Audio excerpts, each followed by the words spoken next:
Vamos a dar inicio, por favor. Tomemos lugar.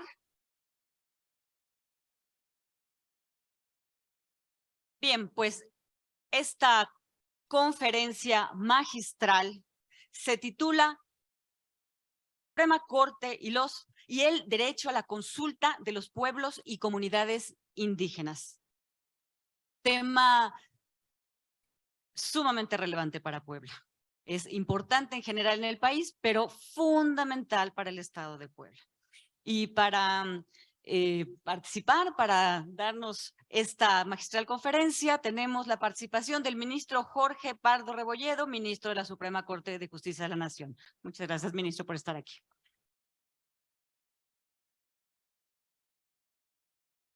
Nos acompaña como moderadora Rosa de la Paz Urtuzzuastegui, quien es magistrada de la Sala Especializada en Materia de Responsabilidades del Tribunal de Justicia Administrativa de Puebla y a quien me voy a permitir presentarles. Ella es doctora en Derecho Penal y Derecho Fiscal por la Universidad Autónoma de Guadalajara, maestra en Administración Tributaria y Hacienda Pública del Instituto de Estudios Fiscales de España. Fue consejera jurídica legislativa en la 63ª legislatura del Senado de la República hasta 2018, habiendo sido la única mujer nombrada en dicho cargo hasta la fecha. De 2009 hasta 2021 fue titular de la Secretaría de Administración en el Gobierno del Estado de Puebla. Y bueno, como les decía, actualmente es magistrada titular de la segunda ponencia de la Sala Especializada en Materia de Responsabilidades Administrativas del Tribunal de Justicia Administrativa del Estado de Puebla. Magistrada, te dejo el control de la mesa. Adelante, por favor. Muchas gracias, mi querida Mara, amiga, compañera de banca. Muchas gracias por este espacio. Muy buenas tardes a todos, a todas, jueces, magistrados, académicos, funcionarios, señora ministra. Muchas gracias por su presencia este viernes, esta tarde maravillosa. Saludo respetuosamente al señor ministro Jorge Pardo Rebolledo. Ministro, bienvenido a Puebla. Nos da mucho gusto recibirlo en esta bella ciudad. También aprovecho este espacio para reconocer, como siempre, la visión innovadora, vanguardista del señor gobernador Miguel Barbosa Huerta por la iniciativa de este magno Congreso Internacional de Derechos Humanos, a Mara y a todo el equipo que hoy hace posible este magnífico evento. Sin duda, ha sido un éxito. Muchas felicidades a todos y a todas. Me siento terriblemente honrada de moderar esta última mesa, que sin duda cerrará, y me anticipo, y cerrará con broche de oro este ciclo de conferencias en el primer Congreso Internacional de Derechos Humanos. Sin duda, todas las conferencias anterior a esta mesa han sido espléndidas. Nuestro destacado orador compartirá, como ya lo mencionó la doctora Mara, el tema la Suprema Corte y el derecho a la consulta de los pueblos y comunidades indígenas. La trayectoria del ministro Pardo es extensa, es muy extensa y es muy conocida por la mayoría de nosotros, pero me voy a permitir resumirla de la siguiente manera. Es abogado egresado de la Escuela Libre de Derecho, maestro en Derecho de Amparo y doctor en Ciencias Penales por el Instituto de Ciencias Jurídicas de Estudios Superiores de México. Es maestro en Derecho Civil y Familiar por la Universidad Autónoma de Barcelona, España. También es coautor de la Ley de Amparo Comentada, coordinada por la Asociación Nacional de Magistrados de Circuito y Jueces de Distrito del Poder Judicial de la Federación, y autor de los juicios orales y la Ley de Amparo, publicada en la obra El Sistema de Justicia Penal en México, Retos y Perspectivas, editado por la Suprema Corte de Justicia de la Nación, entre otras muchas obras. Ha tenido, sin duda, una larga y destacada carrera judicial y actualmente es ministro de la Suprema Corte de Justicia de la Nación y miembro del Comité Académico del Instituto de la Judicatura Federal. Como pueden darse cuenta, el ministro Pardo acredita por mucho los requisitos de una alta especialización. Pero quiero comentarles una cosa. Es un jurista mexicano que resuelve con el corazón, con sensibilidad en todos los casos de trascendencia para la sociedad mexicana. Así lo ha demostrado en sendos casos jurisdiccionales en el marco jurídico y multicultural de nuestro país. Cedo la palabra al señor ministro. Muchas gracias.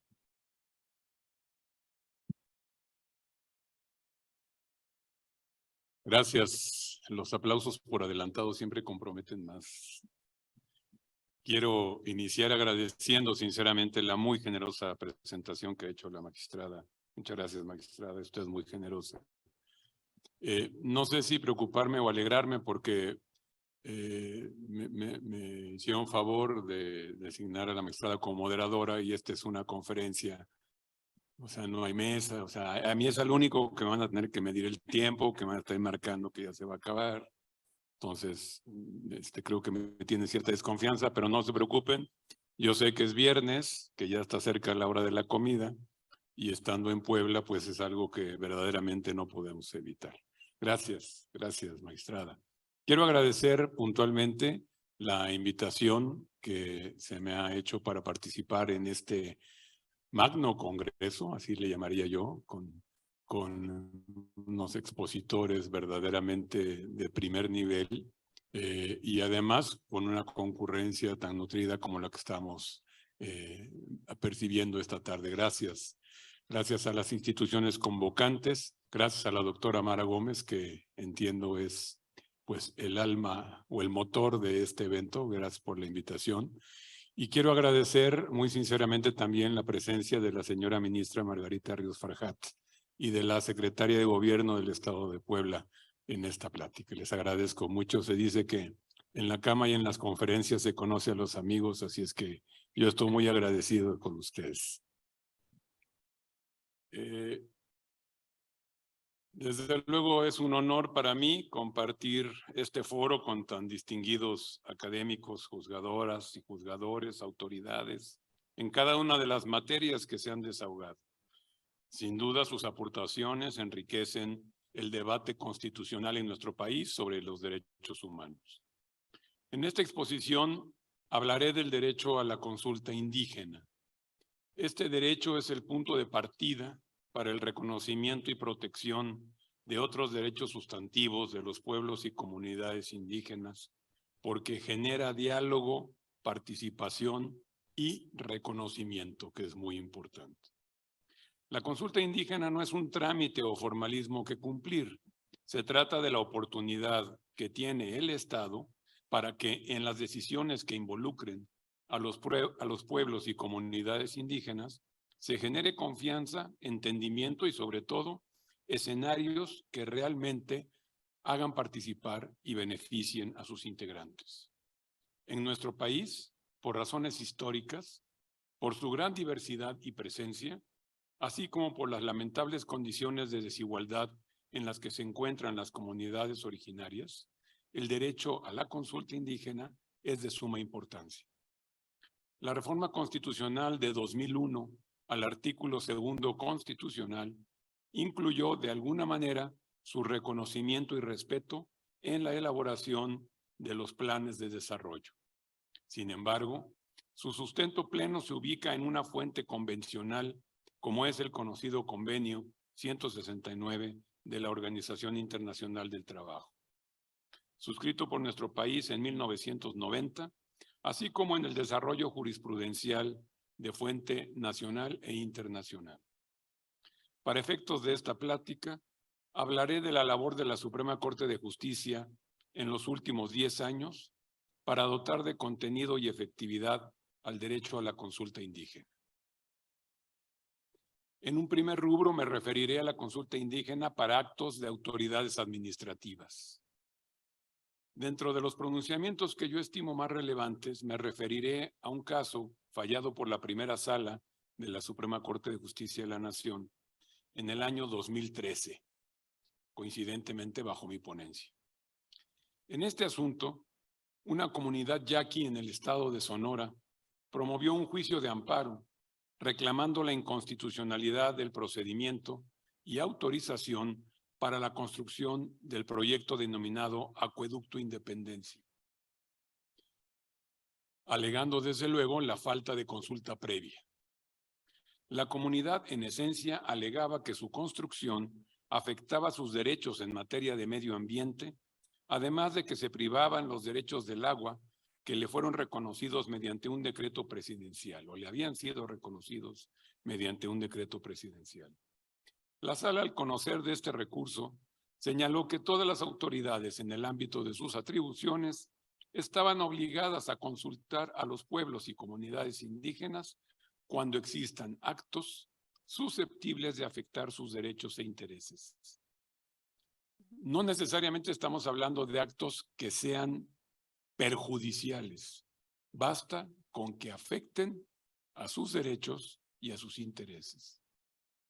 Asimismo, reconoció la vinculatoriedad de precedentes interamericanos aplicables al derecho a la consulta previa, como el del pueblo Saramarca contra Surinam, estableciendo las características mínimas de este tipo de consulta que este tipo de consultas deben contener, como son que sea previa, que sea culturalmente adecuada, de manera informada y, muy importante, de buena fe. Bajo estos elementos se concedió el amparo para que se realizara esa consulta indígena. Es importante señalar que con motivo de una aclaración de sentencia, atendiendo al beneficio que generaba el acueducto, porque era una fuente que suministraba agua potable a la ciudad de Hermosillo, Sonora, se estimó que solo debía suspenderse su operación, porque ya estaba en operación incluso, si en cualquier momento se advertía una afectación material a los derechos de la comunidad indígena, pues con las pruebas aportadas no existían elementos en ese momento para determinarlo. Sobre estas mismas bases, la segunda sala de la Suprema Corte de Justicia resolvió un asunto en donde diversas comunidades mayas del estado de Campeche impugnaron un permiso emitido a una empresa para la siembra de soya genéticamente modificada. En este asunto se adujo que esta actividad afectaba a las comunidades indígenas asentadas en los territorios de siembra, pues se les había consultado previo a la emisión. La segunda sala resolvió a favor de la parte quejosa, advirtiendo que si bien antes de la expedición del acto las autoridades llevaron a cabo una consulta pública en términos de la Ley de Bioseguridad de Organismos Genéticamente Modificados, no se garantizó el ejercicio de los integrantes de las comunidades indígenas a participar bajo los parámetros internacionales. Es decir, se distinguió entre lo que es una consulta pública a lo que es una consulta a las comunidades y pueblos indígenas.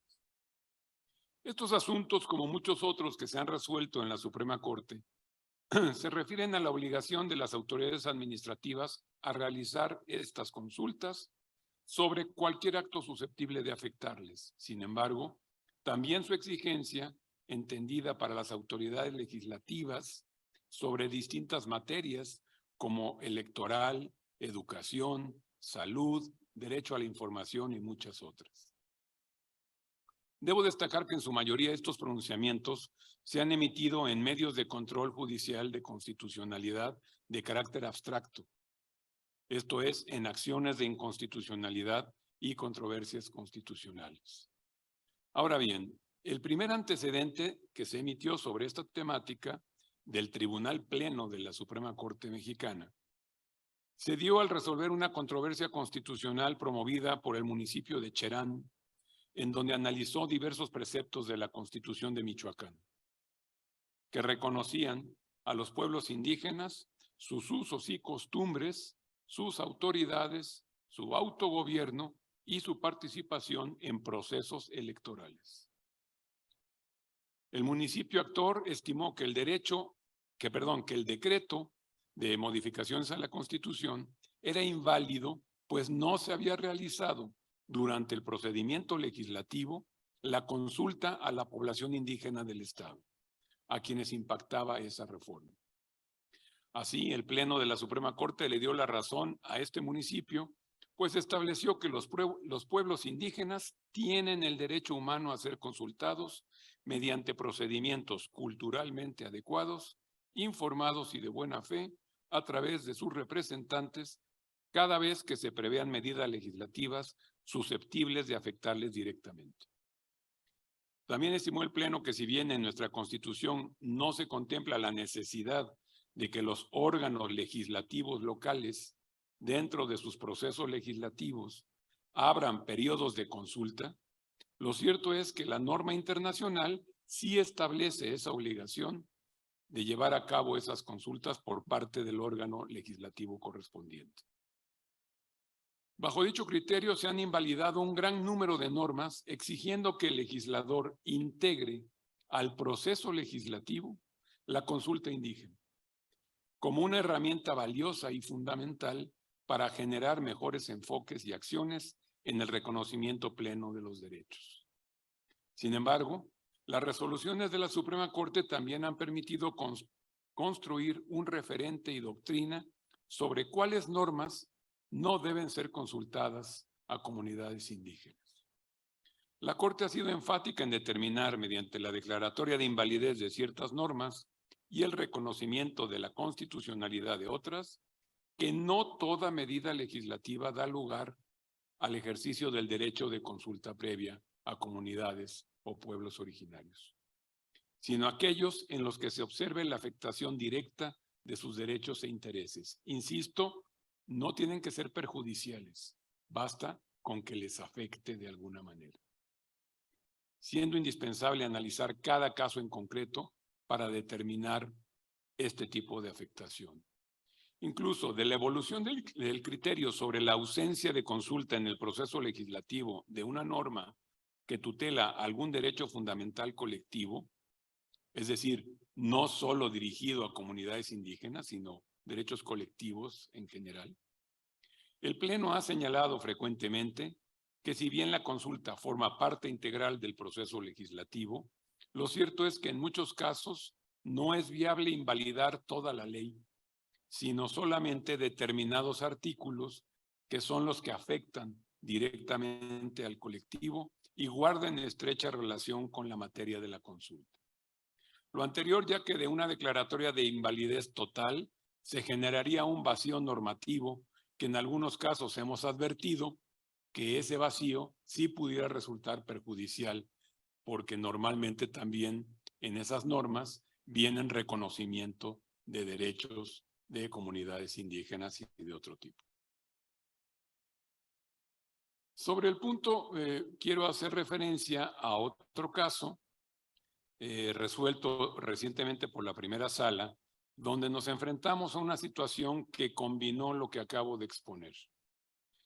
Y además se trata de un caso que entiendo fue conocido en el estado de Puebla porque se trataba de una comunidad en este estado. Versa este asunto sobre la revisión de una sentencia de amparo en la que un juez federal, en suplencia de queja, concedió el amparo a los integrantes de un ejido, quienes también pertenecen a la comunidad indígena de Tecoltemi, en este estado de Puebla, para que dejaran sin efecto los títulos de concesión minera otorgados a una empresa privada que iniciaba trabajos de exploración dentro del territorio que ocupa esta comunidad. Y en el amparo que les concedió el juez de distrito, declaró la inconstitucionalidad de diversos artículos de la ley minera ante la omisión de regular el derecho a la consulta a los pueblos indígenas. Aquí se dilucidaron varios aspectos. En primer término, se trataba de un reclamo de falta de consulta previa por no realizarse antes de emitir el acto administrativo, que insisto, en este caso el acto administrativo era una concesión para explotación minera. Y por otro lado, que tampoco se había efectuado una consulta al momento de emitir la ley en que se fundaba esa concesión, en este caso, la ley minera. La primera sala confirmó la concesión del amparo para dejar sin efecto los títulos de concesión minera otorgados. Al no haberse cumplido con la obligación de consulta previa, se dijo que aun cuando el cuerpo normativo de la ley, en este caso la ley minera, no regulara un proceso de consulta para la expedición de los títulos de concesión minera, esta obligación existe a nivel convencional y constitucional, por lo que era oponible y obligatoria para cualquier autoridad administrativa. Finalmente se analizó el proceso legislativo de creación de la ley minera, estableciendo que aun cuando no existió una consulta indígena antes de su expedición, ello no era inconstitucional, pues se trataba de una norma dirigida a regular aspectos técnicos y particulares de la actividad minera en general. Quisiera ahora pasar a tocar otro aspecto relacionado con el rol que ha desempeñado la Suprema Corte en cuanto a la defensa y garantía de este derecho a consulta previa. Los casos a los que me he referido considero yo que han sido un parteaguas para dotar de contenido al derecho a la consulta indígena. Sin embargo, su efectividad depende de que los elementos y principios que lo integran se materialicen efectivamente en el proceso de consulta. La aplicación de la consulta es la etapa más importante para su protección, pues es necesario que toda consulta indígena realmente se efectúe bajo el principio de buena fe, que los procesos permitan el diálogo abierto y no resulten un mecanismo que aumente los conflictos dentro y fuera de estas comunidades. Esta labor corresponde a la autoridad administrativa, pues los tribunales no podrían resolver cuestiones que deben ser desarrolladas de acuerdo con las particularidades de cada pueblo o de cada comunidad y las circunstancias que vayan aconteciendo en cada caso. Sin embargo, ello no ha impedido que la Suprema Corte y los tribunales federales pueden analizar los procesos de consulta indígena una vez que se lleven a cabo, es decir, ya desahogados, a efecto de establecer si se realizaron cumpliendo con los requisitos que se han venido estableciendo, tanto convencionalmente como jurisprudencialmente. A manera de ejemplo, me refiero a otro caso fallado en 2018, en el que pobladores del Istmo de Tehuantepec promovieron amparo en contra de diversas autoridades por el otorgamiento de permisos de instalación de un parque eólico, al estimarlo violatorio a su derecho a una consulta previa. No obstante, el alegato de la quejosa, la primera sala concluyó que en el caso sí se había llevado a cabo esa consulta previamente, conforme a los parámetros establecidos por la propia Suprema Corte y los precedentes de la Corte Interamericana. Esto también lo podemos advertir en un diverso amparo en revisión, en donde también se revisó y se consideró adecuado un proceso de consulta indígena en el otorgamiento de un permiso para una empresa que pretendía la instalación también de un parque eólico.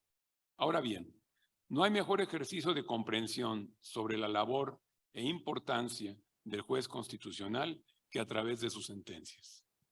De ahí que decidí narrar estos casos, pues en su contenido se hace visible el desarrollo y efectividad que el derecho fundamental de consulta previa a comunidades y pueblos indígenas ha adquirido.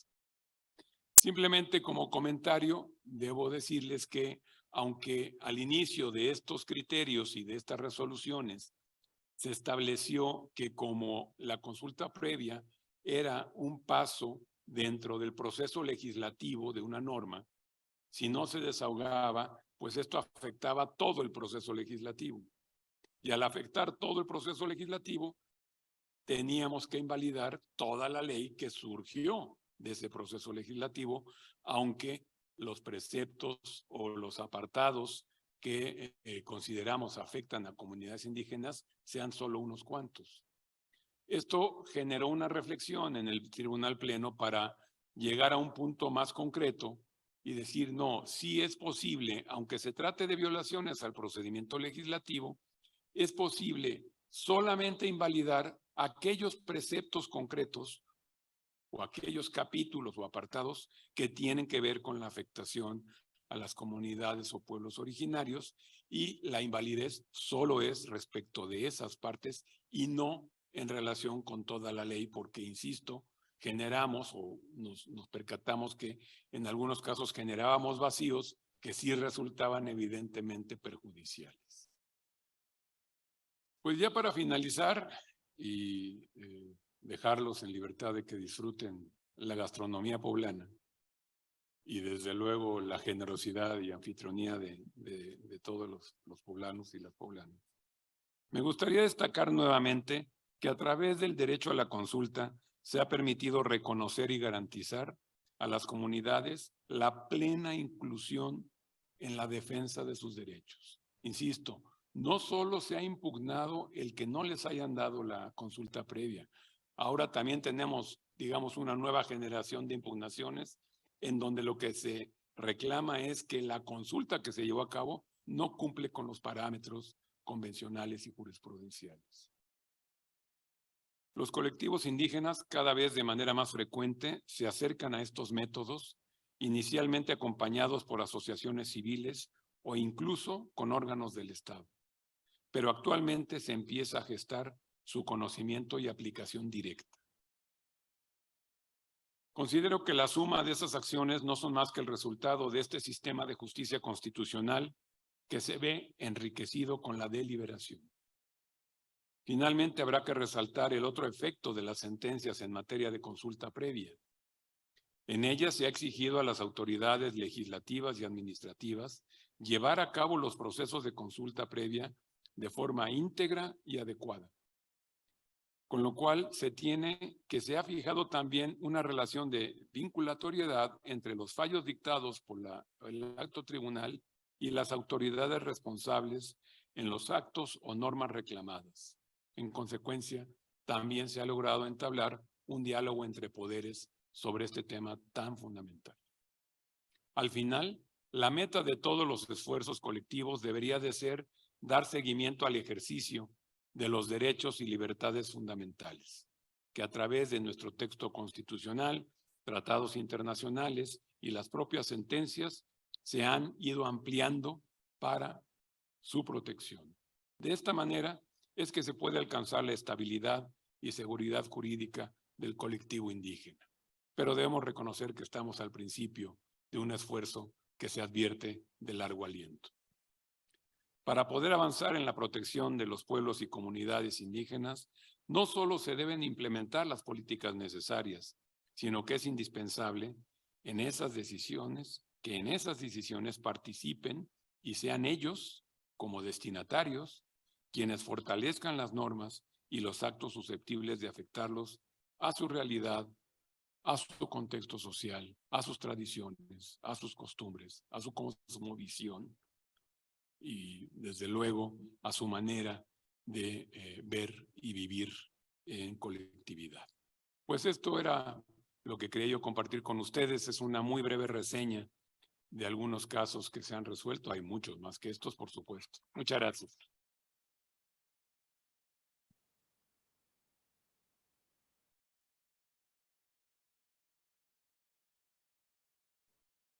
Muchas gracias, señor ministro. Sin duda, ya les anticipaba yo que es un cierre majestuoso con broche de oro. Muchas gracias por su excelente exposición. Tenemos una pregunta, Mara, si me permites, de alguien aquí de la audiencia. Menciona, señor ministro, nuestro compañero, hasta ahora la consulta a los pueblos es obligatoria, pero no vinculante. ¿Cree usted que hay alguna manera de permitir que los pueblos incidan directamente e influyan en los procesos que les afectan? Agradecemos mucho la pregunta de la audiencia. Sí, gracias. Bueno, no solo es conveniente, así tiene que ser. Precisamente ese ha sido el estándar que se ha venido estableciendo convencionalmente y que en la jurisprudencia mexicana se ha adoptado, porque en principio lo que busca la consulta es la participación de los pueblos y comunidades originarias.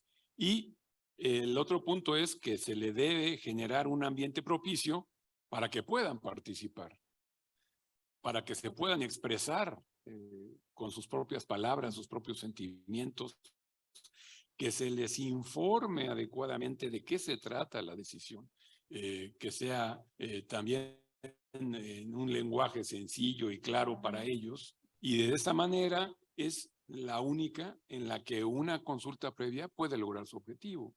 Porque si se va a consultar a una comunidad originaria con una cantidad de tecnicismos y de cuestiones técnicas que pues se requiere de algún estudio específico para entenderlas, pues evidentemente no se va a lograr el objetivo.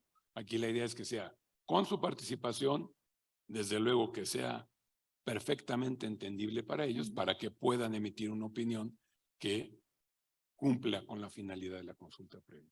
Muchas gracias por su respuesta y bueno, pues enhorabuena con este gran reto para la Corte.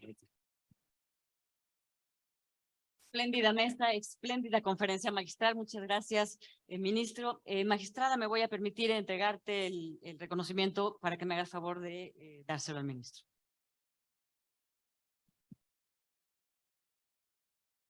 Es para mí un gran honor entregar al ministro Jorge Pardo Rebolledo su excelente participación en este primer Congreso Internacional de Derechos Humanos Puebla 2022. Enhorabuena, muchas gracias.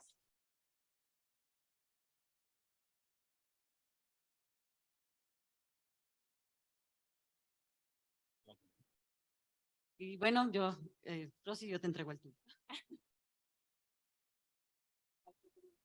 No se vayan.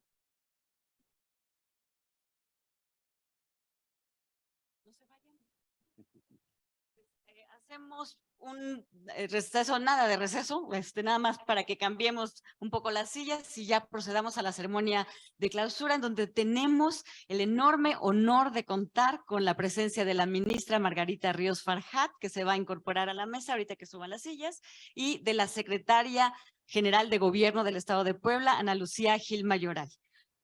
Bien, pues vamos a poner las sillas, por favor.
pues vamos a dar inicio ya a la ceremonia de clausura de este congreso, que ha sido un congreso de 3 días en donde hemos tenido de todo. Yo quiero empezar pues quizá con algo que debo hacer, y es pues pedirles disculpas de muchas cosas, de los tiempos que a veces se nos fueron un poco, de los cambios de ponentes, pues también que a veces pedían más fotos con los ponentes y a veces empezábamos la siguiente mesa porque se nos atrasaba y yo no los dejaba tomarse más fotos, por las desmañanadas que muchos se dieron, por el poco descanso. Por ejemplo, la mesa el día de ayer terminó muy tarde. Y también quiero disculparme enormemente porque sé que ha habido algunos problemas con la conexión remota, y bueno, pues esos son imponderables que hemos tenido. La tecnología no tiene palabra de honor, ¿no?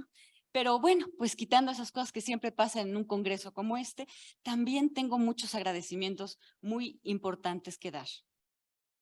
Quiero agradecer pues a los 60 ponentes y 16 moderadores y comentaristas que hemos tenido en este congreso de 3 largos días, de 3 jornadas, que han venido pues de Alemania, de España, de Costa Rica, de Chile, de Perú, Argentina, Brasil, Colombia, Venezuela, Ecuador y desde luego de México. Muchas gracias a los 76 participantes que se han sentado aquí a disertar, a comentar, a compartirnos su sabiduría. Muchas gracias.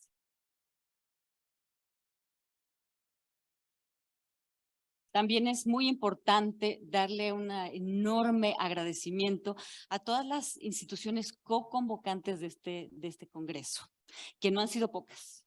Al contrario, son, junto con nosotros, con el gobierno de Puebla, son 13 instituciones.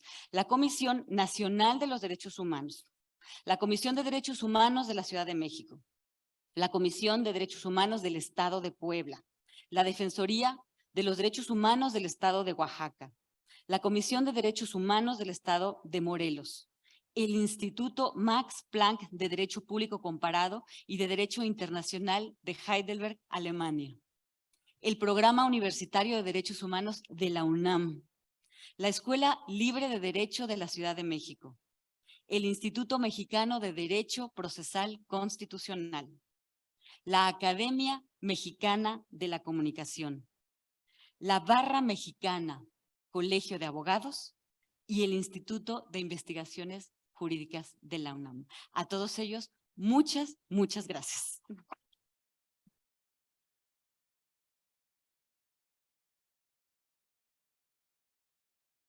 Quiero también pues agradecer pues a todos ustedes, caray, que se han dado pues cita aquí, que han estado aquí con nosotros presentes, a veces más, a veces menos, llegando temprano, a veces más, a veces menos, saliendo tarde. Gracias por estar con nosotros, y también a todas aquellas personas que nos siguen a través de las plataformas, que como ya les he dicho, sé que hemos tenido algunos problemas de conexión, pero pues en total tenemos, y ya lo he dicho a lo largo de este congreso, 5,903 personas inscritas de los 32 estados de la República y de cerca de 12 o 13 países del mundo. Muchas, muchas gracias por haber asistido virtual o presencialmente a este congreso. Gracias, muchísimas gracias.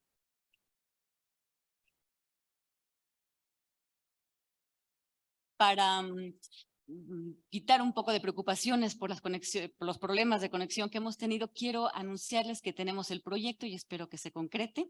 Bueno, 2 proyectos. Uno es de dejar en línea todas las ponencias que se han presentado aquí.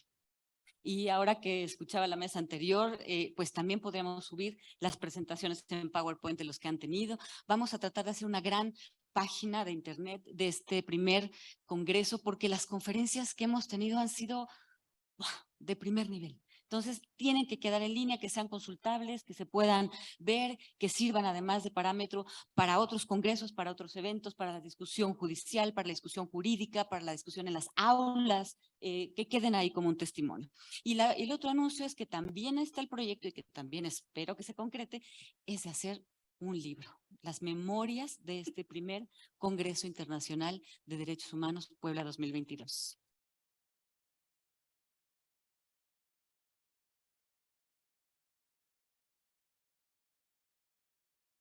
Esperemos que se concrete. Y bueno, ya para terminar, hay pues un agradecimiento muy especial que yo quiero dar y pues que quiero pedirles a todos ustedes que se unan conmigo. Bueno, hay que agradecer a toda la gente que está detrás de todo esto. Que ha sido, ustedes no lo saben, pero mucha y ha sido muy difícil. Este evento no sería posible sin el apoyo de la Secretaría de Gobernación del Estado de Puebla y en especial de su secretaria, de Ana Lucía. Muchas gracias. O sea, no habría manera de hacer esto. Y además quiero agradecer, pues, caray, a todas las personas que hemos estado aquí atrás, que ustedes, pues algunos los han visto corriendo por aquí y por allá. Bueno, estaba desde luego Julio, que muchos de los ponentes lo conocen, Tamara, Lorena Cerón, que está en la oficina del gobernador, Giovanni, Alfonso, bueno, no son tantos, son cerca, pues me han dicho entre 60 y 90 personas que están detrás de este congreso, recibiendo a los ponentes, llevándolos a sus hoteles, viendo que, pues, que no sé si a alguien le falta un conector, si alguien quiere un café, si alguien necesita algo en especial, llevándolos de regreso a que tomen sus vuelos o el autobús. También, pues, ha estado detrás de todo esto, pues, choferes, mucha gente que estaba ahí, quienes nos sirven el café, las galletas, el té allá afuera, ¿no? La gente también que trabaja aquí en este centro, este maravilloso centro de convenciones que también nos han abierto la puerta, la gente de protocolo, ¿para qué les digo? Hay tanta gente que está aquí y yo personalmente quiero darles un enorme agradecimiento por su esfuerzo, por su compromiso, por el cariño con el que han tomado esta tarea y pedirles a todos los asistentes que les demos un fuerte aplauso.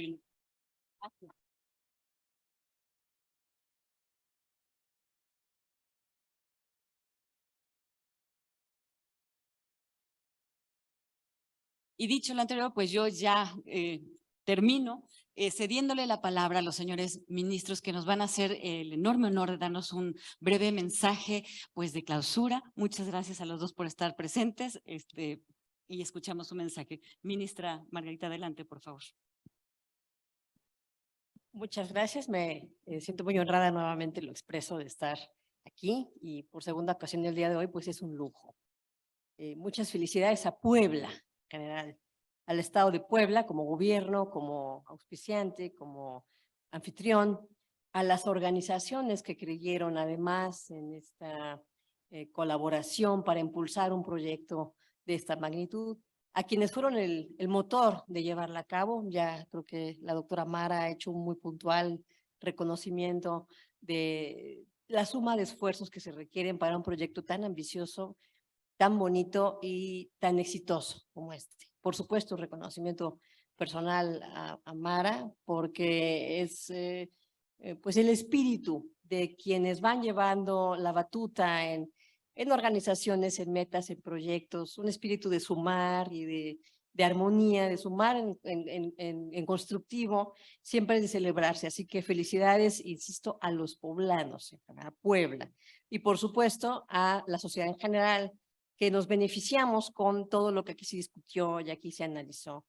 Mucho gusto de compartir con ustedes el día de hoy, pero además fueron 3 días de reunirnos y de reunirse a platicar sobre derechos humanos, sobre libertades, sobre sociedad mejor, como el libro de Karl Popper, ¿no? En busca de una sociedad mejor. Entonces, en ese sentido, no puedo estar más que congratulada, porque además, pues vamos saliendo adelante de retos muy difíciles que hemos vivido como sociedad. Indiscutiblemente tuvimos la pandemia, que dejó en la sociedad y en las casas de muchos de nosotros, de nosotras, situaciones de dolor, de tristeza, de preocupación. Tú y yo lo superamos porque las personas estamos hechas para salir adelante, para recuperar la vida. La vida siempre es mucho más fuerte que todo, pero conviene recordar lo difícil que fue. Entonces, porque así apreciamos mejor este tipo de eventos, de podernos ver, de estar dialogando casi en lo individual, de esta cercanía y lo cálido que se siente, por ejemplo, este auditorio. Saludo, por supuesto, a quienes nos ven o están en línea, pero que sabemos perfectamente bien a qué nos referimos. Pudimos volver a salir, pudimos volver a construir, y eso sí, hay mucho por recuperar, mucho por reconstruir y mucho por retomar. Educación, libertades. Y hay que anticipar incluso quizá efectos de salud mental, de todo lo que pasó. Entonces sí hay que prepararnos también para los efectos de lo que vivimos. Y no se me ocurre mejor forma de hacerle frente a todo esto que con la empatía. Ya lo señalábamos de alguna manera en la mañana, es tolerancia a los demás, empatía, construir, y es en conjunto, construir en colectivo. Entonces, pues recuperar tiempo, recuperar amigos, recuperar salud, anhelos, proyectos de vida, pero tiempo. Y volvería, también repetiría, amigos. Pues vamos a disfrutar que podemos vernos los unos a los otros, coincidir, y qué bonito además que sea en el marco de un congreso tan exitoso, tan empático, tan pensando en positivo y en construir sumando lo mejor de todos y cada una de nosotros. Muchas gracias por esta invitación. Feliz de estar.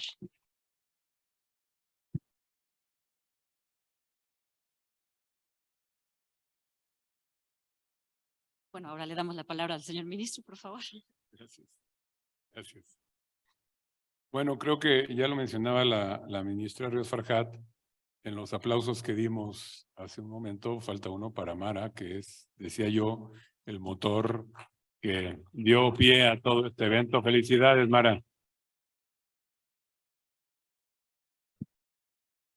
Felicidades porque, desde luego, más allá de la trascendencia que tiene el poder abrir un foro de diálogo como este con la calidad de expositores que estuvieron en el evento.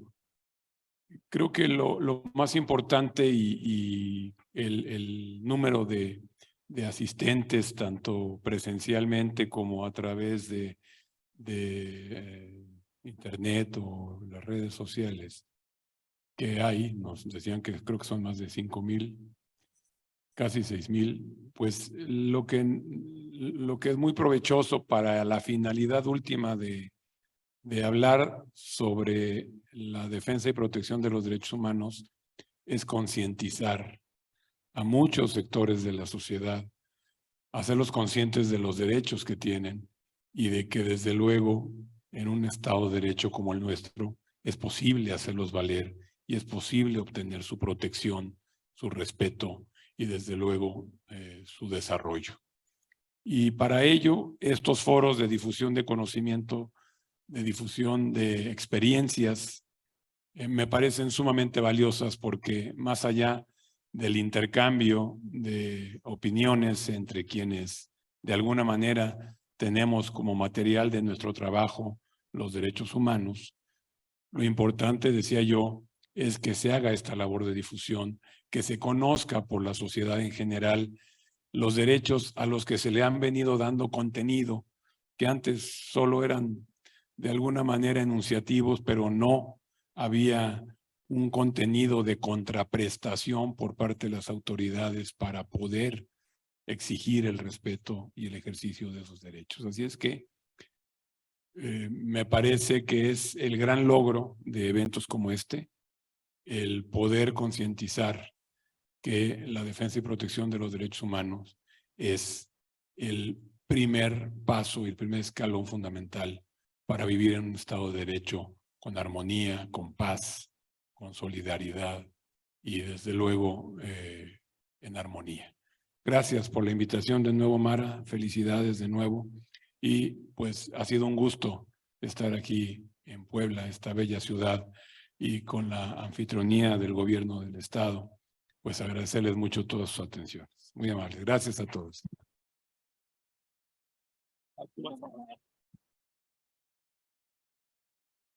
Adelante, secretaria, por favor. Muchas gracias. Si usted me lo permite, yo me voy a parar. Muchísimas Muchísimas gracias. Muy buenas tardes a todos y a todas. Ministro, ministra, magistrada, Mara, muchísimas gracias realmente por estar aquí, todos ustedes, a todas y cada una de ustedes. Ha sido un honor para el Estado de Puebla haber recibido a expertos, especialistas, reconocidos ponentes en este primer Congreso Internacional de los Derechos Humanos Puebla 2022. Para el gobernador del Estado, Miguel Barbosa Huerta, la lucha por los derechos humanos no es nueva. Siempre ha tenido una vocación por la defensa de la dignidad de las y los mexicanos. Hoy, muchos de nosotros lo sabemos, su gobierno tiene como eje principal el combate a la desigualdad, que tiene que ver con el acceso de manera equitativa y proporcionada a todas las condiciones que le permitan a las personas tener una vida plena. Solo de esa forma se garantiza el cumplimiento de los derechos humanos. Los derechos humanos iniciaron con el reconocimiento de la dignidad humana frente al Estado. Hoy sigue siendo la dignidad la máxima cualidad humana que debe privilegiarse frente a cualquier contexto. Las conquistas progresivas de los derechos han permitido acceder a formas más avanzadas de ciudadanía, de civilidad, de libertad y de calidad de vida. Sin embargo, todos los días nos enfrentamos con retos nuevos en este sentido. Mientras nos encontramos en la definición de los derechos humanos de cuarta generación y la urgencia de consolidar un marco normativo que salvaguardara su ejercicio en el ciberespacio, nos sorprendió una crisis sanitaria que nos reveló el rostro más atroz de la desigualdad y con ello el grave atraso en el acceso a los derechos más fundamentales. Una pandemia que nos condujo, como mencionó la presidenta de la Comisión de Derechos Humanos de la Ciudad de México y el juez de la Corte Interamericana, a un retroceso de décadas en esta materia. Ante este escenario, este Congreso Internacional resultó oportuno para analizar la situación de los derechos humanos como un ejercicio de autoevaluación de la gestión pública en este tema. Durante 3 días se presentó un abanico de temáticas que confirmaron la necesidad de atender los derechos de manera integral, de revisarlos de forma multidisciplinaria, de conocer su transversalidad y su carácter multisectorial y multiactoral. Hoy resulta esperanzador en el combate a la desigualdad social la integración de una nueva línea jurisprudencial del Sistema Interamericano de Derechos Humanos que condena la discriminación en razón de pobreza y recomienda a los estados que reconocen la competencia contenciosa de la Corte Interamericana a impulsar las condiciones que garanticen el pleno acceso a los derechos humanos desde esta perspectiva. De igual forma, es alentador el fortalecimiento de los organismos locales, ya se mencionó aquí también. La creación de jueces itinerantes que descentraliza los mecanismos de acceso a la justicia para acercarlos a los grupos más vulnerables. La jurisprudencia que salvaguarda los derechos desde la Suprema Corte de Justicia de la Nación y los avances en la inclusión de género que han logrado que México se convierta en la segunda economía latinoamericana en atención a los temas de las mujeres. Sin embargo, es fundamental asumir de manera articulada los retos que también se plantearon. Es necesario transitar de un enfoque meramente jurídico a uno causal en la garantía de acceso a los derechos humanos. Privilegiar la mediación para la solución de conflictos. Privilegiar la mediación, favorecer y acelerar la transición energética, resolver enérgicamente las violaciones ambientales, visibilizar y garantizar la vigencia de sus derechos de las personas con discapacidad y redoblar esfuerzos para desterrar la economía criminal en territorios indígenas. Además, como dice la senadora y exministra Olga Sánchez Cordero, es fundamental continuar luchando y no retroceder nuestras conquistas en materia de género. Muchas gracias, Mara Gómez. Yo creo que no vamos a terminar de agradecerte todos el día de hoy. Van a faltar días para agradecerte por la integración de tan espléndido programa. No tuvo ningún desperdicio. así como a los equipos de la Consejería Jurídica, la Secretaría de Economía y la Secretaría de Gobernación, que ya también lo mencionó Mara, quienes fueron las manos invisibles que hicieron posible la impecable organización de este Congreso.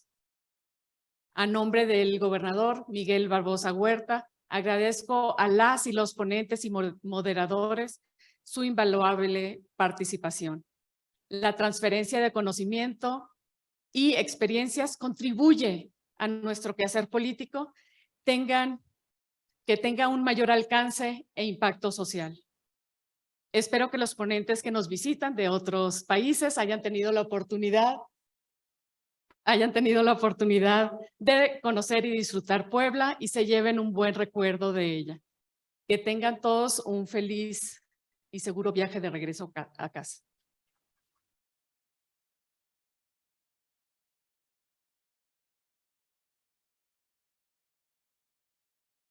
Agradecemos también de todo corazón a todos los asistentes que nutrieron este foro. Este foro fue para todos ustedes, los que hoy están aquí y los que nos acompañan vía redes sociales.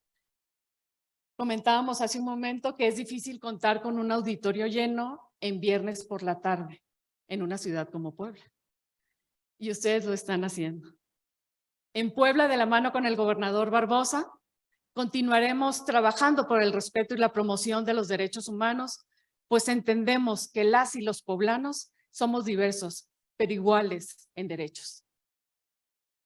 Nos quedamos con algo muy importante que ya se mencionó también en esta mesa, con que el hablar de derechos humanos es hablar de un tema que nos compete a todas y a todos. Es definitivamente una responsabilidad compartida. Sin más, y porque todos quieren llegar también al final de la temporada de Chiles en Nogada, yo lo sé. Si me permiten, concluiré con la clausura de este gran congreso, siendo las… ¿Esperamos? ¿Nos paramos de pie? Siendo las 14:50 horas del 30 de septiembre de 2022, declaro formalmente concluido el primer Congreso Internacional de Derechos Humanos Puebla 2022. Deseo que hayan disfrutado este foro y nos vemos en el 2023 para la segunda edición de este encuentro. Muchísimas gracias.